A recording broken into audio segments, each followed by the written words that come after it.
India में inflation को major करने के लिए wholesale price index and consumer price index CPI use किया जाता है। मगर बाहर के देशों में प्रोड्यूसर प्राइस इंडेक्स पीपीआई को यूज़ किया जाता है। ये है क्या?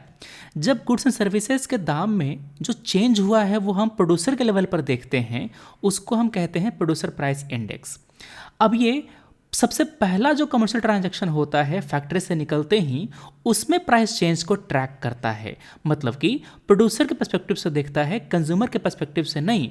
कंज्यूमर तक आते आते उसमें कई सारे टैक्स लग चुके होते हैं, लॉजिस्टिक्स कॉस्ट ऐड हो चुका होता है। भारत में अगर इसको यूज़ किया गया तो ये बताएगा कि अगर पीपीआई बढ़ा है मतलब कि आगे जाकर के सीपीआई और डब्ल्यूपीआई भी बढ़ने वाला है।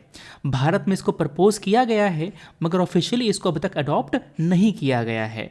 मगर आरबीआई की एक कमेटी है, उन्होंने रिकमेंड किया था कि भारत में भी पीपीआई को यूज़ किया जाना चाहिए, क्योंकि वेस्टर्न कंट्रीज़ में पीपीआई को वाइडली यूज़ किया जाता है।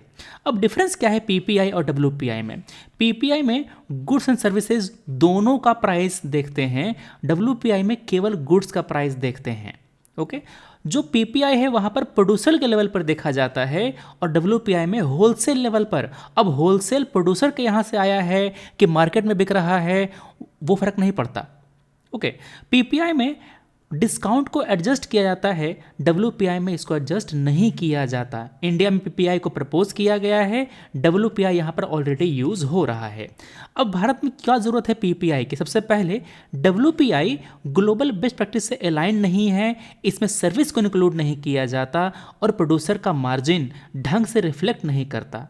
दूसरी बात, आरबीआई ने भी रिकमेंड किया है बीपीआई के लिए तो इसको अडॉप्ट किया जाना चाहिए। सप्लाई साइड का जो इन्फ्लेशन होता है वो ज़्यादा अच्छे से पीपीआई में रिफ्लेक्ट होता है, मगर चैलेंज क्या है? Data availability. प्रोड्यूसर लेवल पर डाटा अवेलेबल होना मुश्किल है। हमारे यहाँ 90% के ऊपर जो इकोनॉमी है वो काम करती है अनऑर्गेनाइज्ड सेक्टर में, और सर्विस का प्राइस कैप्चर करना थोड़ा मुश्किल है। साथ साथ में अगर आपने इसको लागू कर भी दिया तो कंप्लायंस का और रिपोर्टिंग का इशू आएगा। जो प्रोड्यूसर होते हैं वो प्राइस सही सही रिपोर्ट कर रहे हैं कि नहीं, इसका डाटा की एक्यूरेसी की इशू आएगी।